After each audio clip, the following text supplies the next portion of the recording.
Beleza, galera. Agora a gente vai falar de um tema extremamente importante: síndrome convulsivo. Vou subir aí e vamos falando sobre esse tema. Síndrome convulsivo.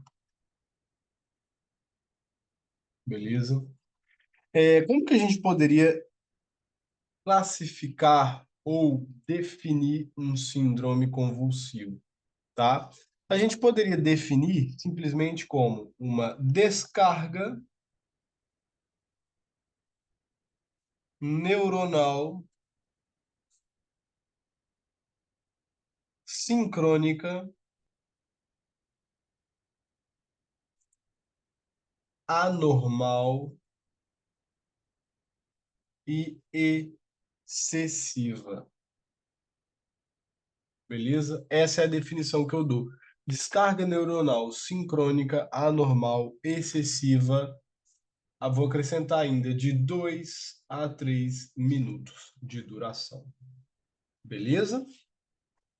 Qual que é a diferença de epilepsia?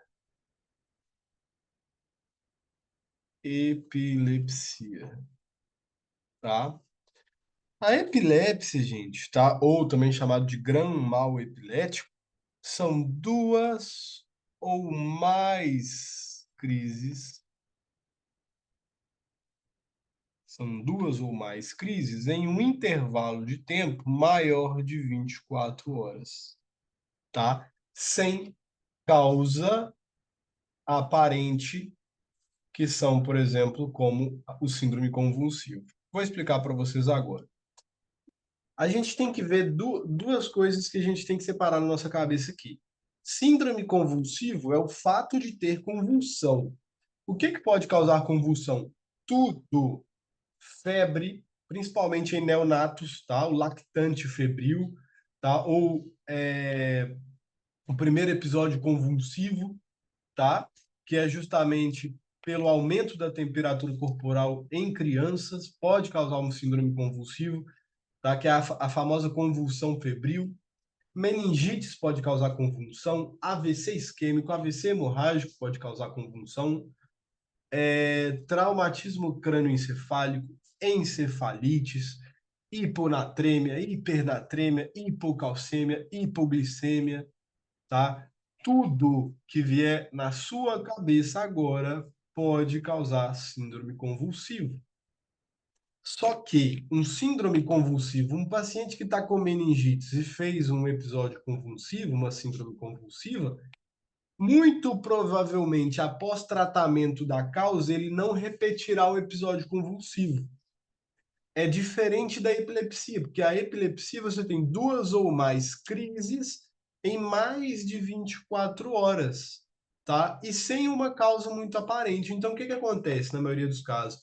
A epilepsia ela é uma doença, ela é uma enfermidade crônica, com convulsões repetidas ao longo do tempo, beleza? Então, essa separação para a gente vai ser extremamente importante, tá?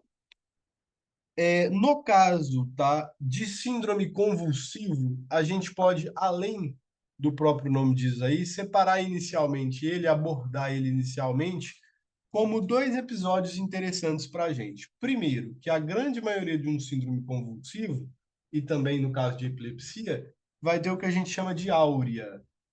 Áurea.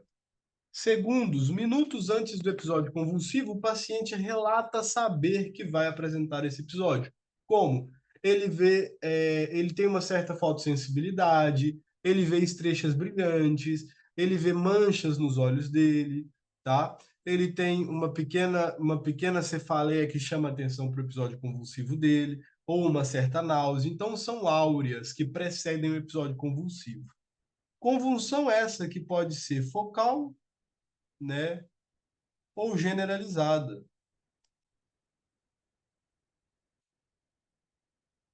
beleza? A generalizada, ela tem aquela perda transitória do conhecimento. O paciente, ele perde o conhecimento e afeta todo o corpo dele. Tanto é que geralmente a gente fala que é o quê? Tônico-clônica. Ela pode ser só tônico ou tônico-clônica, que é a mais comum, tá? que vai afetar todo o corpo e tem um momento de contração dos dois antebraços, tá? Proximamente ao tronco e contrai esses dois braços aqui e tem os espasmos musculares. Então a gente chama isso de tônico-clônico generalizado. É o tipo mais comum de convulsão. E tem a convulsão focal. O que é a convulsão focal? A pessoa ela tem aquele momento que ela para e um membro dela, por exemplo, o braço direito, começa a ter o espasmo muscular. E isso é uma convulsão focal. É uma convulsão que não afeta todo o corpo dela, mas afeta um membro, ou o membro inferior, ou o membro superior, geralmente. E tem a famosa crise de ausência, mas eu vou colocar ali com, entre aspas também, ausência, né?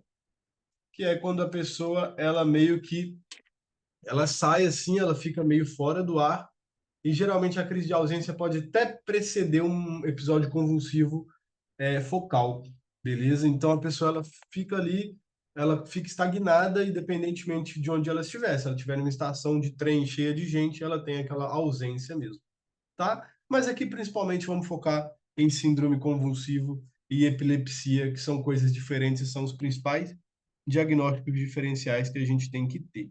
Beleza? Vamos pensar em causas, basicamente algumas que são todas aí que eu já toquei mais ou menos de forma oral, já expliquei para vocês, mas vamos anotar algumas que a gente tem que ter na cabeça.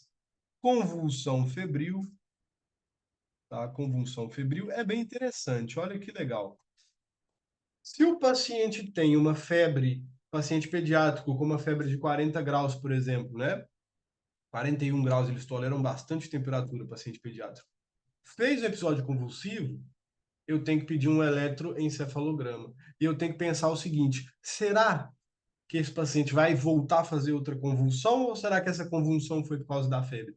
Se foi por causa da febre e tem antecedentes familiares de tal, geralmente, é uma convulsão febril, simples, né? Quando ela é complexa, ela dura mais tempo, dura mais de 2 episódios em menos de 24 horas, e eu tenho que estudar o paciente para ver se ele não tem o quê? Epilepsia. Então, ele sai de um síndrome convulsivo, de uma convulsão febril, para o diagnóstico de epilepsia. Mas esse diagnóstico é feito com eletroencefalograma e a repetição do quadro de forma crônica. Então, convulsão febril pode ser causa, traumatismo crânioencefálico, encefalocranial, tá? Uma causa muito comum aqui, ó, neurocisticercose, inclusive causa, uma das causas também de epilepsia, de convulsão crônica, tá? Neoplasia, algum tumor de cérebro, tá? Neoplásias. AVC, tem uma causa aqui que é bem interessante, abstinência alcoólica ou abstinência por algum tipo de droga ou fármaco. Abstinência também pode causar hiponatremia, hipocalcemia, hipomagnesemia, tudo de meio interno. Meio interno, tá? E, uma outra que a gente não poderia esquecer nunca para colocar também, a famosa eclâmpsia, tá? Na paciente gestante com uma crise hipertensiva, que tem perda da consciência com episódio convulsivo, já chamamos isso, né, de eclâmpsia, beleza? Então, eclâmpsia também é uma causa aí de síndrome convulsiva, tá? Quando a gente para pensar nas possibilidades de diagnóstico, tá? É interessante pensar por quê? Número um, o paciente pode não ter tido a crise convulsiva no centro hospitalar, ele teve na casa dele, posterior a isso ele foi no médico. Ele não sabe quantas vezes teve, acordou tendo uma crise, não sabe se durante a noite teve outro episódio. Tá? Então são coisas que a gente tem que indagar, a gente tem que descobrir. Mas basicamente é o seguinte: se o paciente já tem diagnóstico prévio gente, de epilepsia e teve uma crise, eu vou indagar sobre essa crise, vou perguntar sobre os medicamentos habituais dele, os anticonvulsivantes que ele toma, e por aí, geralmente, ele teve essa crise porque esqueceu de tomar o remédio crônico e habitual dele. Então, a gente dá o remédio habitual dele e não tem muito o que fazer, ele já é epilético diagnosticado. Beleza? Agora, no geral, laboratório, o que que eu vou pedir, Henrico? Tudo, tudo. Hipoglicemia pode ser causa. Lactato, sepsis pode ser causa.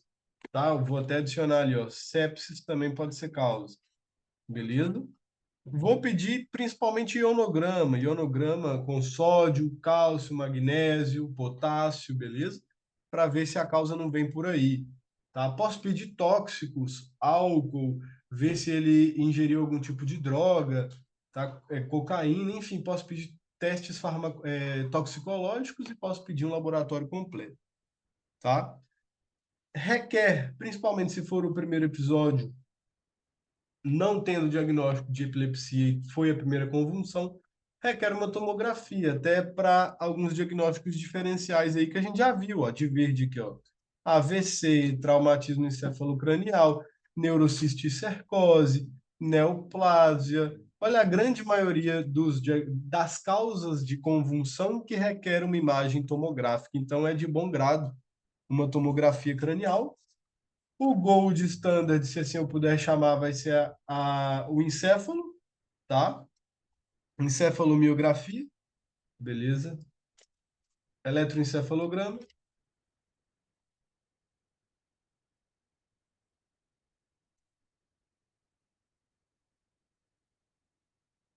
tá? Para a gente avaliar se esse paciente ele é um paciente epiléptico ou se tem alguma outra causa ali dessa convulsão, tá? Desse episódio convulsivo. O que se pode fazer também, se eu penso em uma meningite, tá? Posso fazer uma punção lombar. Beleza? Então, PL, punção lombar, e tenho que fazer um eletrocardiograma, tá? Simplesmente para acompanhar se não foi uma arritmia.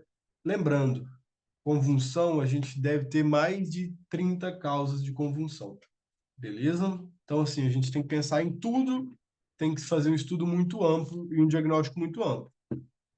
Só que esse diagnóstico que a gente está falando é o diagnóstico das causas, né? Porque diagnosticar, propriamente falando, o episódio convulsivo é ver o episódio convulsivo ou ter um relato do episódio convulsivo. Diagnóstico mesmo clínico, tá?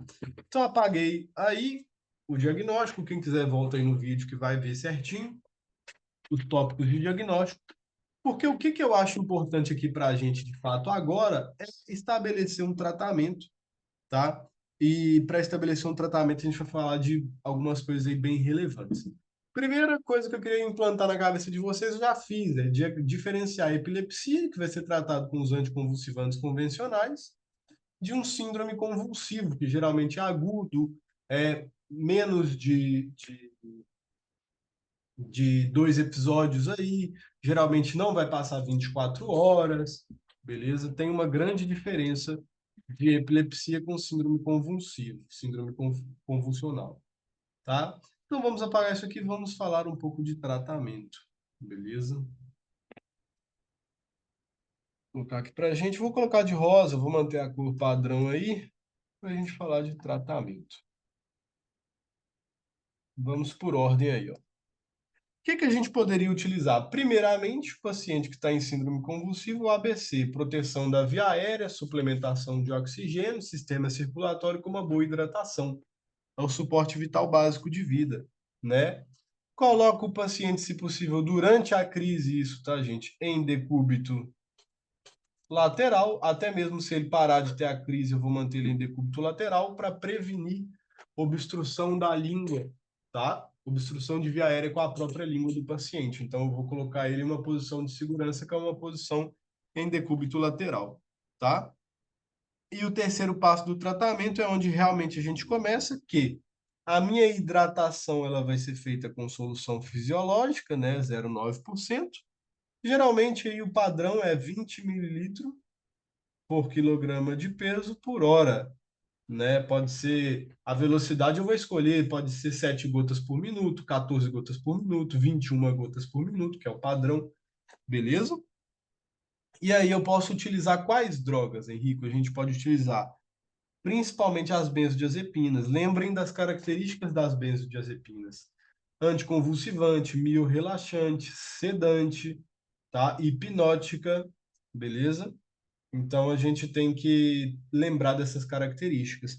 Entre elas a gente tem o diazepam, tá? Diazepam que pode ser feito 10 miligramas de diazepam em bolos, em bolo, né? A gente pode utilizar o midazolam também, tá? Midazolam que também pode ser feito 10 miligramas.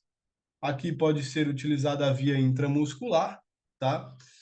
Esses dois fármacos são para reter e controlar a crise, beleza?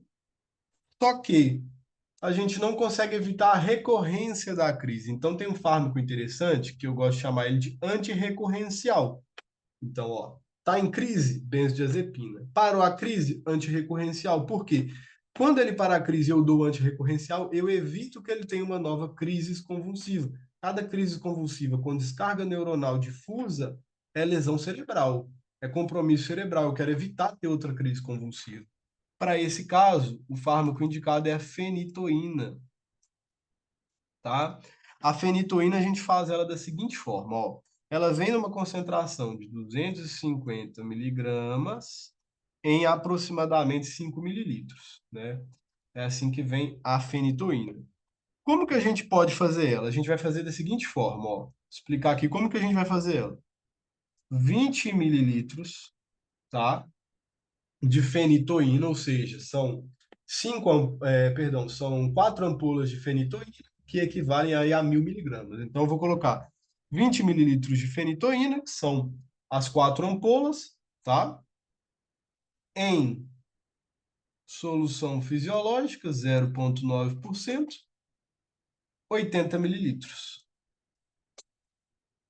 Por quê? Porque aí eu criei uma concentração que foi o seguinte, criei uma concentração de 10 miligrama para cada mililitro de solução, tá? Quando eu crio essa concentração de 10 miligramas para cada mililitro, eu vou passar para o paciente com essa dose aqui, ó, de 15 miligramas por quilograma de peso, tá? Então, essa é a dose aqui que eu vou passar para o paciente. Então, eu mostrei para vocês a concentração que vem a fenitoína, como que faz a diluição dela e a doses, né? A dose de fenitoína tá aí, ó, 15 miligramas quilo da solução que a gente preparou, beleza? Então, isso é muito importante. Vamos fazer um exemplo. Se eu tenho um paciente de 100 quilogramas aqui, ó, tá? E a dose é 15 miligramas por quilo, né? Então, vai ficar aí um total de 15 vezes 100, beleza? O que vai dar para mim um total de 1.500 miligramas, beleza? Então, como que eu vou fazer ali? A gente criou uma concentração de que cada ml tem 10 miligramas. Então, lá, 1 ml é igual a 10 miligramas. Se eu tenho que passar 1.500 miligramas, quantas ml vai ser? Beleza? Então, vai ser basicamente, vou fazer aqui do lado, aqui, ó, vai ser basicamente isso daqui, tuque, tuque, 150 mililitros para cada 100 quilogramas de peso do meu paciente, tá?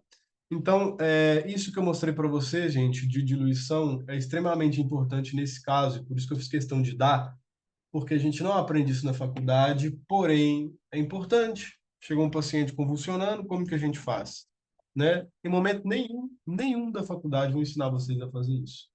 Beleza? Então, essa é a diluição que a gente pode fazer de fenitoína, a concentração que ela vem e a dose que a gente pode dar. E é um antirrecorrencial, tá? Antirrecorrencial. Beleza? E aqui em crise, né? Quando ele está ali no episódio convulsivo. Beleza? Podemos ainda, né? Colocar de rosa para a gente continuar a linha de raciocínio.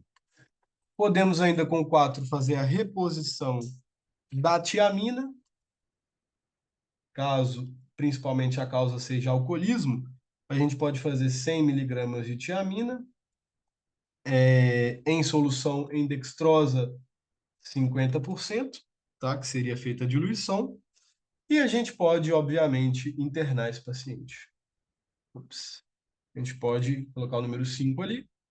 A gente pode internar esse paciente. Número 5. Internar. Tá? Quando que a gente interna? Primeira crise. Primeira crise convulsiva do paciente, independentemente da causa, a gente interna o paciente. E quando a gente interna também, quando temos um status convulsivo. O que é um status convulsivo? Quando ele ficou mais de 5 minutos convulsionando. Mais de 5 minutos convulsionando, seja 10, seja 15, seja 20, seja 30 minutos de convulsão, a gente já chama isso daí de status convulsivo, tá? E no status convulsivo, o que a gente faz é o mesmo tratamento, tá? Benzodiazepina, então, diazepam e midazolam são as drogas de escolha, e antirrecorrencial, no caso, a fenitoína, que eu já ensinei para vocês aí, até concentração e a diluição. Henrique, e se o status continuar? E se esse paciente, apesar do tratamento, ele for refratário? Em caso de refratário, em caso de paciente refratário, tá? A gente só vai ter uma única escolha: fazer a sedação do paciente. Tá? E a gente também faz com benzodiazepina. Por exemplo, a gente pode fazer a sedação com midazolam, tá? Lembrando que o midazolam ele vem numa concentração de 50 miligramas a cada 10 ml, né? Essa seria a concentração de uma ampola de midazolam. E para a gente passar ele, a gente também tem que fazer a diluição. Beleza? Diluição essa que é feita, vou colocar rapidinho de amarelo ali, a diluição do midazolam, tá? Diluição essa que pode ser feita 30 mililitros, tá? Juntamente com a solução fisiológica 0,9, 120 mililitros. Isso que vai dar para a gente uma nova concentração de 1 miligrama por ml. 1 miligrama por ml, tá? Então, de amarelo a gente tem a diluição do midazolam, não a doses, a diluição. Beleza? E de verde fluorescente, a doses, eu vou colocar ali para vocês de verde fluorescente, tá? A dose do midazolam vai ser 0,2 miligrama por quilograma de peso, tá? Basicamente por isso. Isso é a dose de ataque, né? Essa é a dose inicial da droga para poder fazer a sedação e a dose de manutenção vai ser muito menor, vai ser 0,05 miligrama por quilograma por hora. Beleza? Isso aqui é a dose de manutenção. Beleza? Então, assim, basicamente, está dado o que é crise convulsiva, extremamente comum na clínica médica. Extremamente comum na clínica médica. Henrico, mas achei chato você ficar passando diluição de fármaco. Tudo bem. Quem quiser anotar e deixar quietinho aí, eu recomendo. Para a prova, não, para a vida, porque amanhã forma e não sabemos tratar convulsão, não sabemos manter o paciente estável. Então tá aí, beleza? Tá aí o que a gente pode fazer pelo paciente. Tá? Então assim, ó, síndrome convulsiva, epilepsia já temos. Me falta Guillain-Barré, tá? A gente vai falar um pouquinho de Guillain-Barré não nessa aula, em uma outra ocasião. Tá? Então, basicamente isso, gente. Dúvidas, podem pegar meu número lá no grupo, pode me chamar no privado, não tem problema nenhum que eu respondo para vocês. Beleza? Vamos que vamos.